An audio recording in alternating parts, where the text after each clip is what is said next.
Experiencing God is very significant at pag narinig po natin, napakahalaga po nung hearing God's voice. At pag naranasan po natin ang Holy Spirit, narinig natin ang tinig ng Diyos, nag-i-impart po sa atin ang nature at karakter ng God.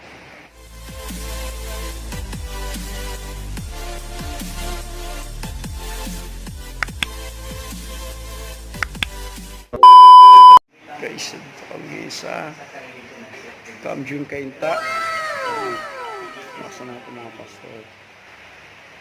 Sino? Pasarili ka na din. Seminar kami ngayon. Hindi nagtatanong siya kasi hindi namin kayo business. Hindi po, ito naman kasi kausap ko. So, Don. Kariyo rin eh. Talala mo si Kariyo. So, Don, kaway. Store.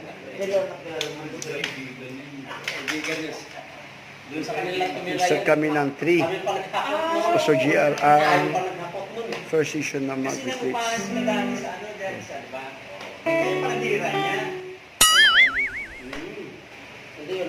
Tapos na namin ng lunch. Tapos na namin ng lunch. After ng lunch, dito na kami sa loob ng church ni Reverend Wang.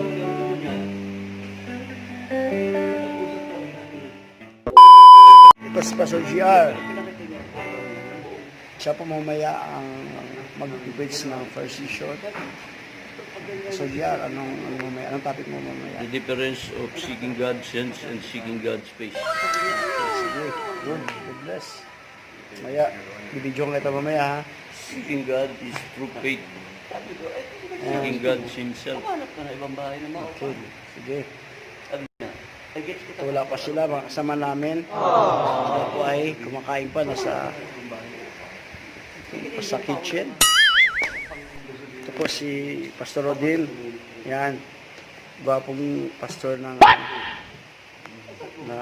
Abuyod. Amen. Tayo ay dulog sa Diyos. Panginoon, palagian po na kami po ay humihingi ng paglumbay sa iyo. Pagsimula ng gawain, kami ay nanalangin. Maging sa pagtuturo, kami rin po ay lumatapit na kayo po ang manguna at kayo po ang unang paunawa. Yun po yung dalangin namin sa pangalan ni Jesus. Amen. Palakpak po sa praise God. Hello. Amen. Sa ating pong pag-aaral dito, sabi po sequence. Tayo yung divide, ito'y sinusundan natin. Pero sa biyaya po ng Diyos, nakita ko po na talagang ang Panginoong Jesucristo ay hindi po nag-create ng membro. Talagang ang naitayo niya ay mga disipulo. Hello? Hindi po nagtayo ng membro ang Panginoong Jesucristo. Sabi po roon sa John 30 verse 34 hanggang 35, sabi po ng Panginoon, ito po, introduction po lang po dahil kung kayo ay nagmamahal sa isa't isa, ay tunay ngang mga alagad ko. Amen po ba? Tunay po tayong alagad ng Panginoon kung tayo po ay nagmamahalan, nagsusuportahan, hindi na nagpapabagsakan. Ano po ang church ngayon? Nagtatalo-talo dahil po lamang sa doktrina. Pero pagdating po sa Mateo chapter 28, verse 19 hanggang 20, ano po sabi ng Panginoon po sa verse 20? Turuan ninyo sila na sumunod. Hindi po ba? Yun ang ating ituturo. Sumunod sa Panginoon, hindi sumuway. At pag sumubo sa 19, hindi po ba sinabi roon, humayo kayo at gawin yung alagad ang lahat ng mga bansa. Hello, alagad po. Hindi po miyembro. Wala pong miyembro na ang Panginoon, mga alagad. Kaya lahat po ng follower of Jesus Christ ay mga alagad, disipulo ni Kristo. Ano po ang mga nangyari sa simbahan ngayon? Nagparamihan ng miyembro. Sabi nga ni Pastor Sari, nag-aagawan, pagkamayaman. Ang miyembro, totoo po yun. Pinag-aagawan ng miyembro, nagtatalo-talo. Unang kami yung nagbautisyo dito, aming membro to, hindi sa'yo. Pero sabi po ng Panginoon, kung tayo nagmamahalan sa isa't isa, ay tunay na tayo ay mga alagad ni Kristo. Okay? Kulihin po ang Panginoon. At yung po mga sumunod sa Panginoon, talagang sila po ay kung pag-aaralan natin ang Book of Acts, talagang yung po mga unang alagad at unang sumunod sa Panginoon, talagang 100% na sila todo-todo sumunod. Kung sa Book of Acts, hindi ko ba, ibinenta pa nila ang kanilang mga ari-ari at pinagsama-sama pa para itulong sa mga nangangailangan. Okay po. Topic ko po na una pong ibinigay at unang naunawaan ko dito po sa New Way Ministry. Ito pong the difference of seeking God's face and seeking God's hands. Seeking God's face is through faith. Ito po yung tunay na pananampalataya. Na sinisik po natin, seeking God Himself, only presence of God. Ang intention po natin ay maranasan ang presensya ng Diyos. Sa paghahanap po natin ng mukha ng Diyos, ang ninanasa po lamang natin ay ang presensya ng Diyos.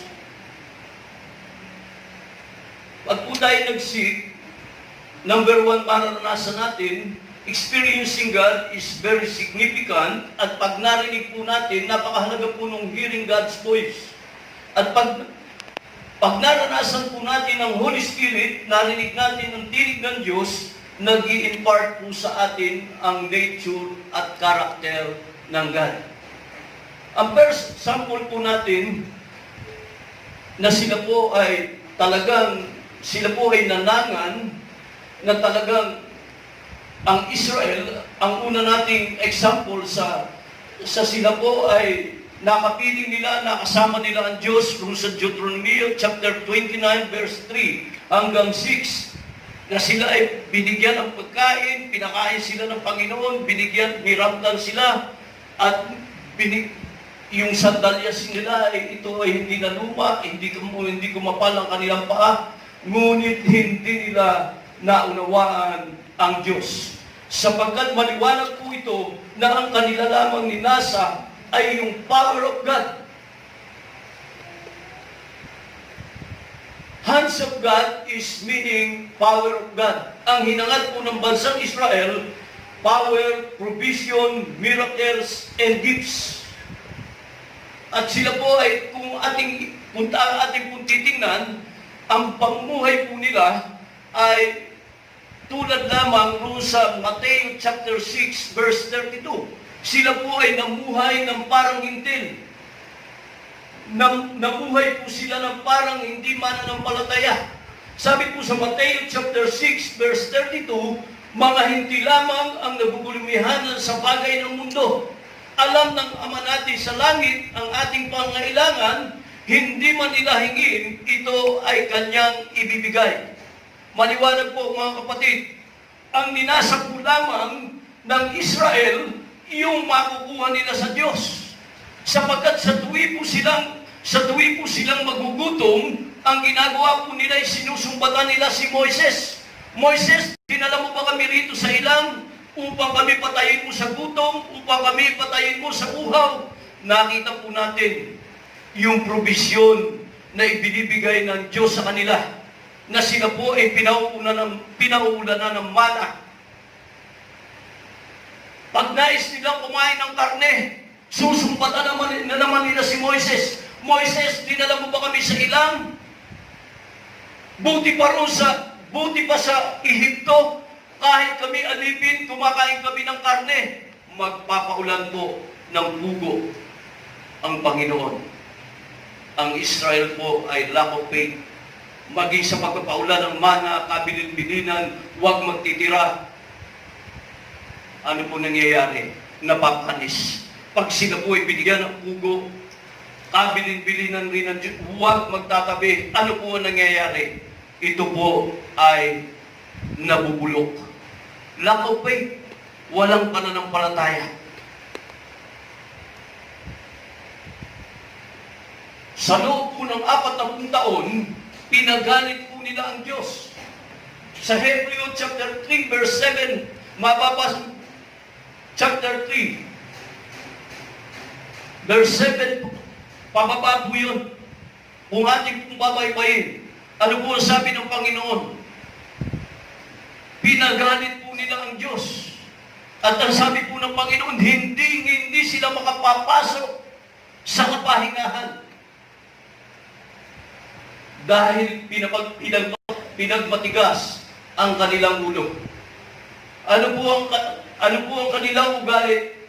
Nung sila po ay pakatawid sa dagat tambo, nakita nila ang ginawang kamangha-mangha ng Diyos. Sila po ay nagpuri, nagbunyi, nagdumdagan, nag-awitan ng himno at salmo. Ngunit sa sandaling panahon na sila po ay kumakalam ang kanilang sikmura, sinusumbatan na po nila si Moises. Meron pong dalawang uri ng Kristiyano. Two kinds of Christian. Mateo chapter 6 verse 33 and Mateo chapter 6 verse 32. Ang tunay po na mananampalataya. Mateo chapter 6 verse 33. Sabi po sa Mateo chapter 6 verse 33, pag sumakita ninyo na pagharian kayo ng Diyos at mamuhay ng naayon sa kanyang kalooban at ang lahat ng bagay ay pawang idaragdag sa atin. Amen po ba? Nagkamali po ng pangunawa ang maraming mananampalataya dito. Ito po ay dinala sa material. Sapagkat pag ipinaghaharian na po tayo ng Diyos at namumuhay na ng naayon sa kanyang kalooban, Pastor Rene,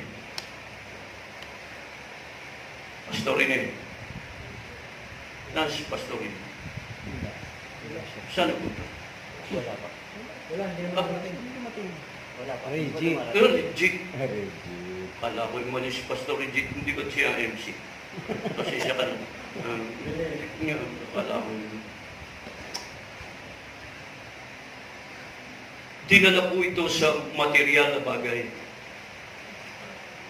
Kung tayo po'y pinagsusumakita natin tayo pagharian ng Diyos at mamuhay ng naayon sa kanyang kalooban, bibigyan po tayo ng understanding ng Panginoon sa written scripture. Bakit po? Nagtitiwala po tayo sa Diyos. Sabi po sa Jeremiah chapter 32 verse 17, sa pamamagitan ng iyong mga kamay, nalikha mo ang sanlibutan, walang bagay na mahirap sa Diyos. Sa pamamagitan ng unat ng iyong mga kamay, nalikha mo ang sanlibutan, walang bagay na mahirap sa Diyos. Hindi po ba? Ay kanino pa po tayo magtitiwala? Hindi po ba sa Diyos tayo magtitiwala sapagkat siya ay may malaking magagawa? Baybayin po natin sa Jeremiah chapter 32 verse 27. Ako ang Diyos ng lahat ng tao. May bagay-bagang mahirap sa Diyos. Amen po ba? Wala pong bagay na mahirap sa Diyos. Pag po tayo lumapit sa Diyos, ibibigay po sa atin ang pangunawa sa written scripture. Hindi po ito material na bagay ang idaragdag sa atin. Yung pong pangunawa, dahil maunawa natin ang Diyos. Sapagkat sinabi po ng Panginoon kay Jeremiah chapter 33 verse 3, tumawag ka sa akin at ako ay sasagot at magpapakita ko ng mga dakilang bagay kamangha-mangha na hindi pa natin nalalaman. Ipauunawa po sa atin ng Holy Spirit yung hindi pa natin nalalaman kapag tayo po ay lumapit sa Diyos. Paglapit po natin sa Diyos, hindi po natin intensyon yung kamay ng Diyos. Power of God is one of the gift of God. Ito po ay regalo lamang ng Diyos sa atin. Ito po mga provision, miracles, and gift. Mas ang pangunahing intention po natin kapag tayo po ay lumapit sa Diyos, maranasan po ang presensya ng Diyos. Napakarami pong tao, million peoples sa Israel. Nung pong sila ay nasa ilan, iisa po ang naghangad sa Diyos. Sino lang po ang naghangad sa Diyos? Si Moises lang po ang naghangad sa Diyos. Sa pagmamahal po ni Moises sa bansang Israel, Exodus chapter 32 verse 32 hanggang 34. Ano po ang sabi ni Moises? Dahil nagalit po ang Diyos sa bansang Israel dahil sa katigasan ng kanilang mga ulo. Ano po ang sabi ni Moises? Yahweh, kung hindi mo rin lamang mapapatawad ang iyong bayan, ay burahin mo na ang pangalan ko sa aklat ng buhay. Subalit ang tugon po ng Panginoon, ang nagkasala lamang ang buburahin ko ang pangalan sa aklat ng buhay. Gayon pa man, pasasamahan ko kayo sa anghel. Ang anghel po, ito po ay one of the power of God na ipadadala ng Diyos sa Israel na siyang gagabay sa kanila roon sa lupaing ipinangako sa kanila. Hello? Hindi po ba? Iyon po yung gagabay. Ngunit ano po ang tugon ni Moises? Dito po sa 33, Exodus chapter 33, verse 12 hanggang 13. Yahweh, kung hindi mo rin lamang kami sasamahan, mabuti pang hindi mo na kami ialis sa lugar na ito. Mas sinagad po niya ang presensya ng Diyos kaysa power of God. Hello? Isa nga pong palakpak sa Panginoon. Praise God. Hello? Amen. Huwag po natin kuruputan ng palakpak ang Panginoon.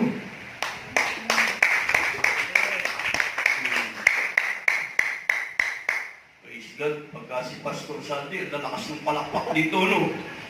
Huwag po tayong gano'n. Palakpak po tayo ng malakas sa Panginoon. Huwag po tayo ng video. Palakpak na lang tayo. Amen.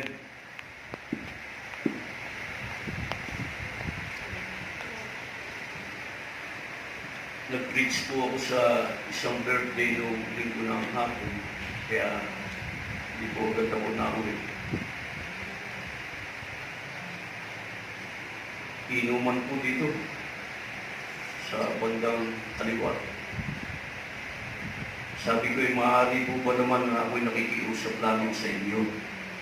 Kayo naman ay huwag mag-ingay, sandali lamang ito. Ako po'y nakikiusap. Kung kayo po ay makikinig, kayo ay titigil. At kung hindi naman po kayo titigil sa pag-iingay, tuloy rin po ako sa pag-iingay po dito.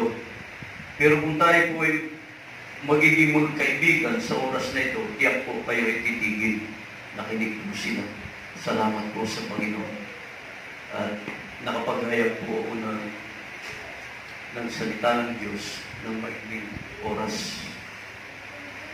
Dito po sa atin, dito po sa New Way Ministry, Gospel of the Cross,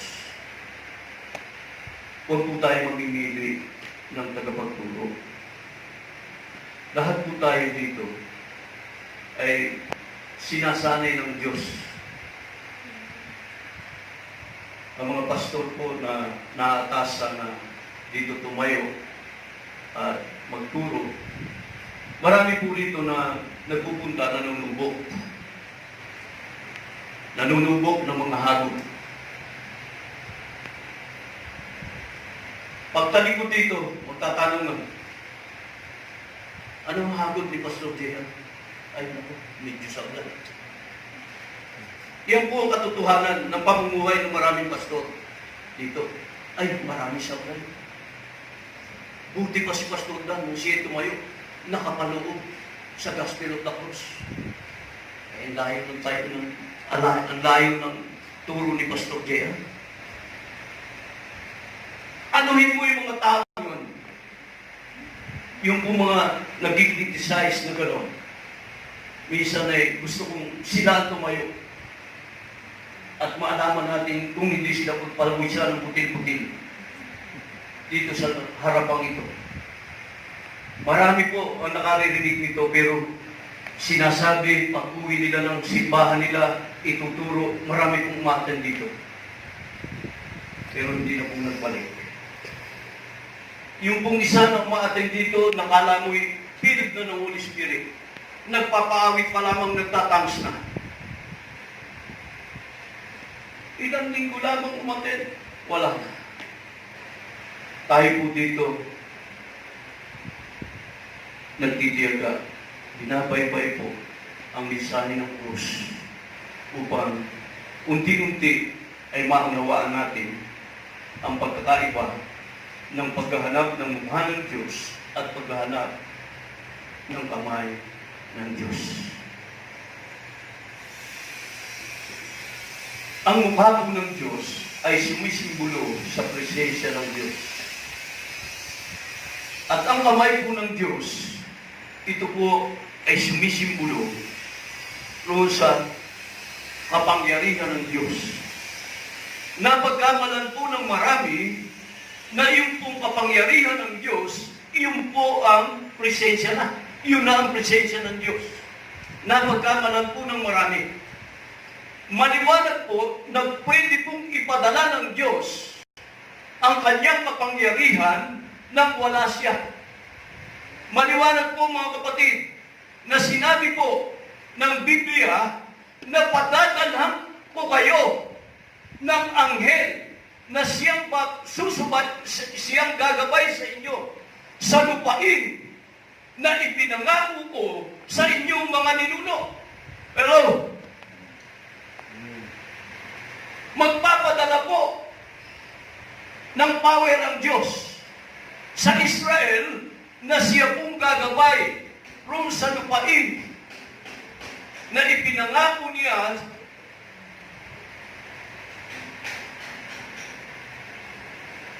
na pagkamalan po ng iba. At marami pong nananalangin bago po mag-uumpisa ang gawain, ay ang kapangyarihan na po ng Diyos ang kanilang hinihingi. Ang napakahalaga pong hingin, sa unang-una pa lamang, pasimula pa lamang, ay presensya ng Diyos ang ating hihingin. Hinihingi po namin ang iyong kapangyarihan.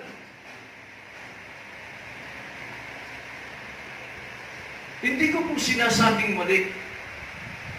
Kinakailangan una pong hihingin natin ay ang presensya ng Diyos. Sapagkat pag ang presensya ng Diyos ang kumilos sa atin, mayroon po tayong mga bagay na hindi malilimutan. Ang kapangyarihan po, ang sabi po roon sa aklat ni Oseas, chapter 6, verse 5. Ang pag-ibig ninyo sa akin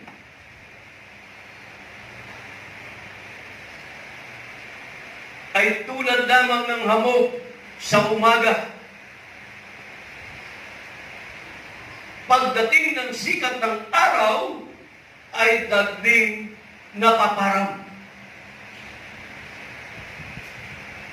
nawawala po agad. Subalit pag nag-impart po sa atin ang nature at character ng Diyos, mababago po ang ating buhay. Hello? Yung dati po nating pagkatao, hello, ito po'y hindi nawawala. Natakpan lamang po ng tayo manampalataya. Subalit kapag nagkukulang po tayo ng paglapit sa Diyos, nagkaaros po yung tunay nating pagkatao. Hello? Nagkaaros po yung tunay nating pagkatao. Mayroon pong dalawang klaseng pagbabago. Yung physical transformation and chemical transformation. Ito po yung tunay na pagbabago. Yung pong asin, kapag po ito'y nalusaw, nagiging sodium chloride. Hindi na po ito mababalik sa pagkaasin.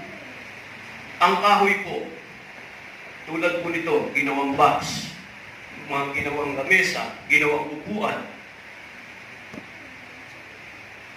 Ito po ay pininturahan, nilagyan ng varnish. Pero ito po ay nananatiling kahoy pa rin. Subalit kapag naranasan po natin ang Diyos, mag-i-impart po tulad. Sino po yung pinatay sa bato? Si Esteban. Magaling pong listener nito, Pastor Dodo. Alam na alam po niya. Bago po siya nalagutan ng hininga, ano po ang sinabi niya? Panginoon, huwag mo pong pahintulot na maging kasalanan nila yung ginawa nila sa habang siya'y binabato, ang nakikita na niya ay ang Diyos. Sa ating pong pananampalataya, sabi po nung isang preacher,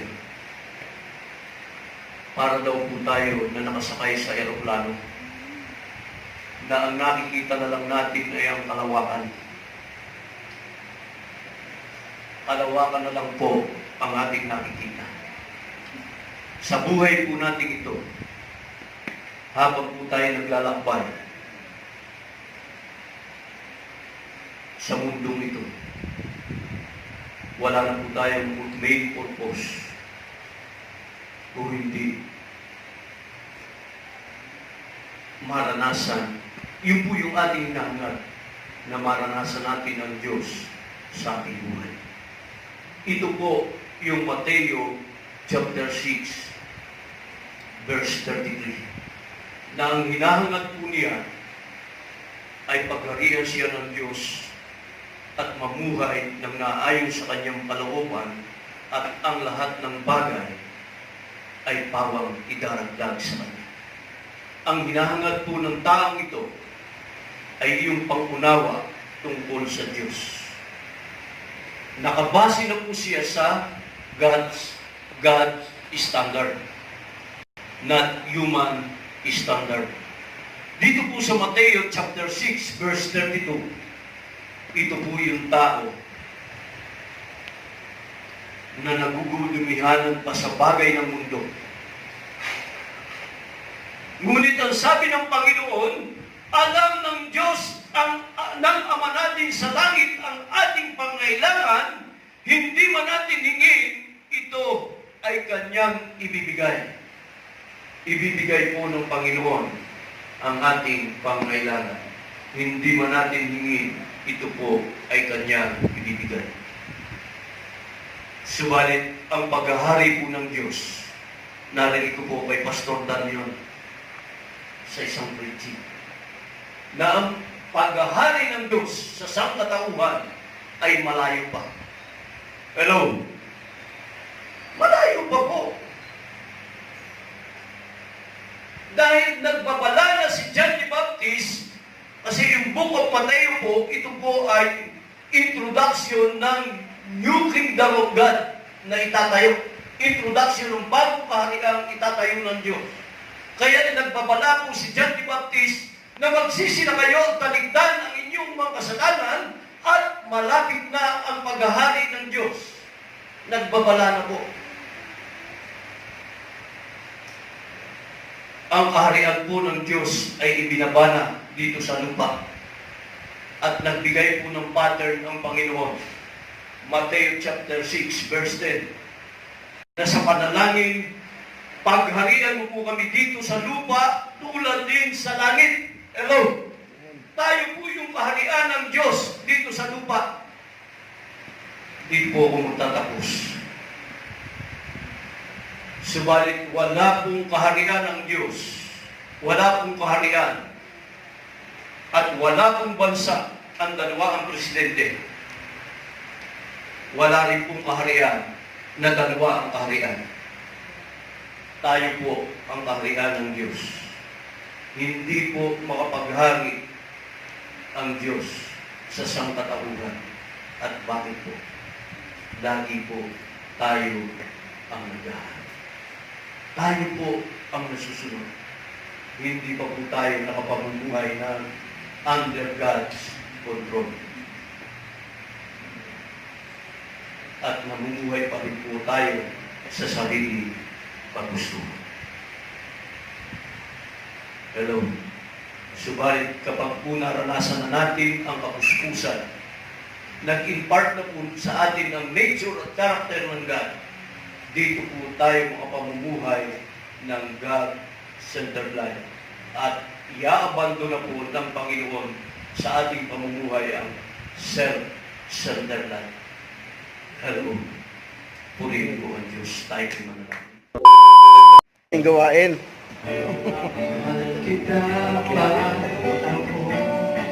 Tapos na po. Yan. No. Salamat.